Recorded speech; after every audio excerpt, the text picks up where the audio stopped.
Good afternoon, Professor Shekhawat. Good afternoon, Antonio. Lovely to be here. Well, thank you.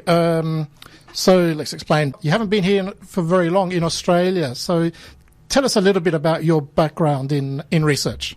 Antonio, my background in research started from Mumbai itself when I did my master's in audiology and speech pathology. Then I worked clinically for a few years in the United States, Singapore, and that's where, while I was working for a hospital in Singapore, I started seeing a lot of tinnitus patients, and I wasn't really sure about how to go ahead with that, and that sparked my interest in doing more research in tinnitus, and that's when I moved to University of Auckland in New Zealand to do my PhD. Stayed there for many years, and then I went to England, and very fortunate to be here precisely 5.5 months back. Oh, so quite a bit of moving around. It's interesting. 5 months, you said? Yes. Okay, so how have you found this? With the previous speaker we were talking to about the Senator Giacobbe in Italy, he was saying how the COVID situation is over there and the problems they're still having. How have you found it in Australia compared to London or the UK? Oh, it's very delightful time I've had here in the past 5.5 months. Once I landed here, we straight away went into the hotel quarantine for 2 weeks. And that was my first ever quarantine in my lifetime, and hopefully the last one. But I must say that the police, the hospitality, the immigration, the healthcare, all these people in South Australia are working really, really well together to ensure that our time is as safe and as best as possible. And beyond that, life is such a delight here. Life is practically normal, isn't it? Practically normal, yes. And you've got nice time. That's why with the Fringe and the so-called Mad March, you're about to see a Mad March in a few days' time, is one of our experiences. So let's go back to tinnitus and your research. What is tinnitus? Who gets it?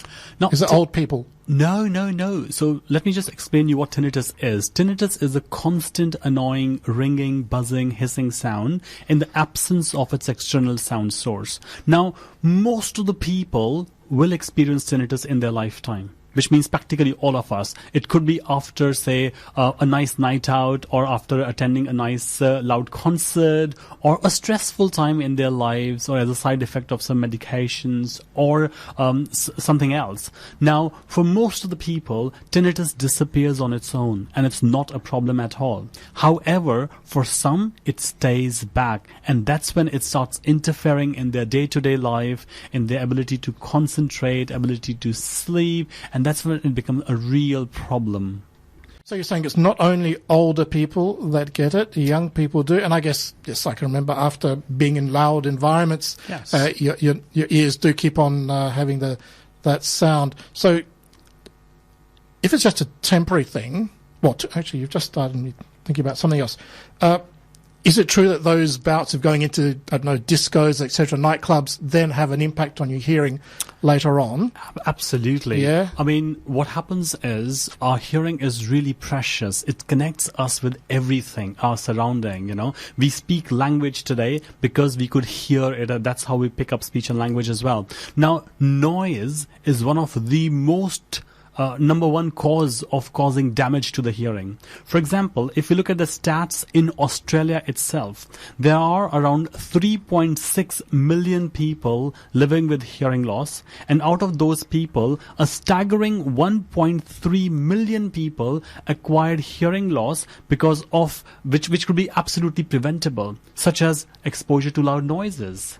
Ecco, quindi ho chiesto al professor Shekhawat se, visto che ha parlato di noi concerti, eccetera, se andare in discoteca, eccetera, in questi o altri ambienti dove c'è molto rumore, se questo causa problemi con l'udito più in là. Diceva sì, assolutamente. Per esempio in Australia sono circa 3,6 milioni di persone che hanno problemi con l'udito, e di questi circa un terzo, 1,3 milioni, hanno questi problemi a causa di suoni elevati. Sono cose che si possono prevenire o evitare. So I guess it's not only going to discos, but also work environments with lots of noise. Absolutely. So what are you doing with this? Are you doing pure research? Are you still a clinician? You said you worked as a clinician earlier. So my position right now at Flinders University is I'm an inaugural professor in audiology, and my position is a balanced position, which means we do have a master's in audiology program, and I'm involved in teaching. At the same time, a part of my role also involves doing research and some leadership roles as well. So it's a balanced position.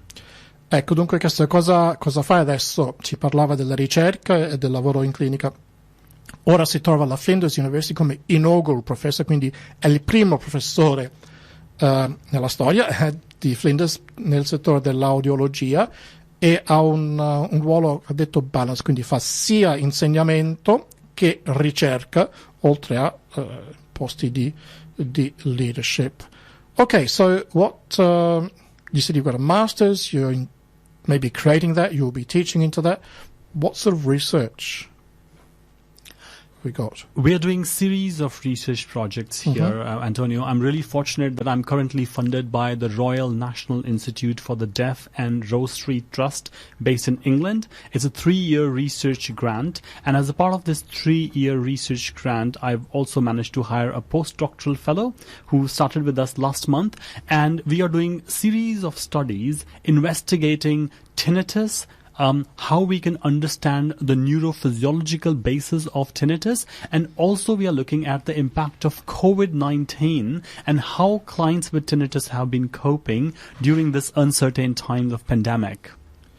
Ecco, dunque, gli ho chiesto che ricerca sta facendo. Ha un grant, ha dei fondi della Royal National Institute per i sordi, per la sordità, che dura 3 anni, ha potuto dare un posto ad un postdoc fellow, una persona che ha finito il PhD e sta facendo ricerche sulle cause neurofisiologiche della tinnitus, magari se Covid ha avuto un impatto. Neurophysiological, what does that mean? So what basically, 2 big words. Yes, in simple words, what we are trying to understand is what actually happens in the human brain because of tinnitus, and also by using some new form of innovative techniques, if we can reduce the tinnitus, what is happening in the brain when the tinnitus is reduced, and what is happening in the brain when the tinnitus is there. So that way we can understand more about the perception of tinnitus in human brain, and we can come up with options to help people who suffer from tinnitus. Interesting you say perception. We also need to understand what is a sound, because you said it's something that's inside the ear. My father has got it, or has had it, in the past. No, he does have it. It's the many years it's gone. And I know other people of my age and younger who have it. It's something inside the brain, but it's not an external sound. Exactly. So what is happening is, most of the time when people have tinnitus, there is some damage to our auditory system or the hearing system. And our hearing system within the cochlea, it's a small little organ in our ear which has got thousands of small little hair cells, and their job is to pick up the sound, convert the sound energy into electrical impulse, and then send them to our brain through the nerve. And now what happens is, when there's some damage to these hair cells, the adjoining hair cell, they try and take over the function of it, which creates a little bit of an error signal, and our brain perceives that as a sound or tinnitus. That's how it works. Ah, okay. So those little hairs inside the ears that pick up. Okay. Interesting. So,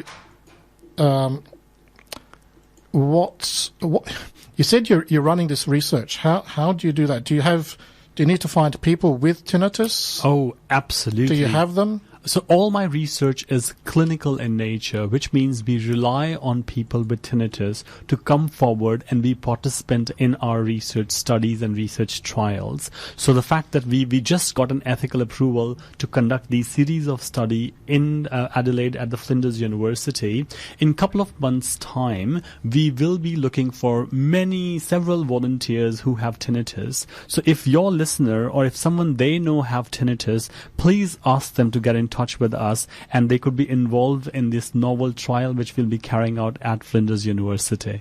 You said you've got some techniques that can reduce tinnitus? What do you do? Do you do an operation on the ear or something? Do you grow new hairs? No. So the interesting thing about our hair cells is once they are damaged, they're actually gone forever. Okay. And as a result of that, it's extremely, extremely important to protect our hearing. This is a general message to everybody. Yes.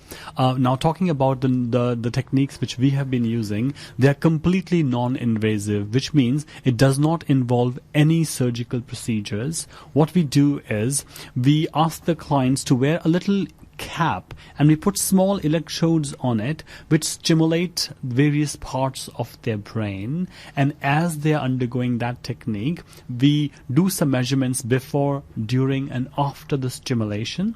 The stimulation is very safe. It's not painful. Sometimes people experience a little bit of this tingling sort of a sensation that lasts just for a few minutes and it disappears. So, and also I must say that there is a strong inclusion-exclusion criteria, which means we look at our clients, we go through their profiles and their details, and then we see who is suitable for what kind of research, and accordingly we put them in various studies, Antonio. Now, you were saying earlier you're doing some research on the effect of COVID. Is that if people get the virus, whether it impacts on them? What are you doing? No, so what we are trying to study is, Antonio, COVID-19 pandemic has changed our lifestyle completely. Throughout the world. And people with tinnitus, they often can have things like anxiety and depression, and also they're very sensitive to sounds. And with this whole lockdown thing and the stresses it has caused, we would like to understand how this whole thing has made an impact on their perception of tinnitus. What are the things which sort of didn't work for them or work for them? We would want to hear their voices in terms of so that we can improve the patient-centric care for people with tinnitus. So that it will be an online survey which will be rolling out in a month's time, so that more and more Australian people who are suffering from tinnitus can complete it, and we would like to hear their voices, especially in Australian context. We will also be doing a study which will be global, but we are also paying more attention to the Australian context. Okay, we're getting close to the end of the program. Now I have to ask, Shekhawat finishes with an A. Is that an Italian name? Italian name? No. Okay. Raj? Raj is good. I have prepared something in Italian though, which goes like Amo il cibo italiano. Amo il cibo italiano. Bravo. Yeah. And in 2019, I had a chance to go to Milano, and I absolutely loved Italy. And I think growing up, I watched lots of Bollywood movies, and they will have shooting from Italy. So I was always fascinated by Italy and the culture. And for God's sake, Milan is the fashion capital of the world. So I think Italian people are very fashionable. They love their food. They love their family. And I think in my past life, I must have been Italian, especially looking at my dressing sense. So maybe you have had an Italian experience in the past. Absolutely. And I think I love Italian culture. And I must tell you that in all my life, I thought I was eating authentic pizzas. But only after going to Milan, I realized that no, what I have been eating all my life was not really a pizza. Yes. Nothing can beat Italian pizzas, and I love them. Yes, that's an important topic of conversation amongst Italians, how their food gets interpreted, changed internationally. Cool. Okay, we have to go now. So, can I ask? So, do you know any Italian singers, any songs that you've heard? How about this one? We will see. Yeah. So, Domenico Modugno con Volare. Thank you for coming into the studio. It was very kind of you to give your time, and I'm sure you will recognize this music.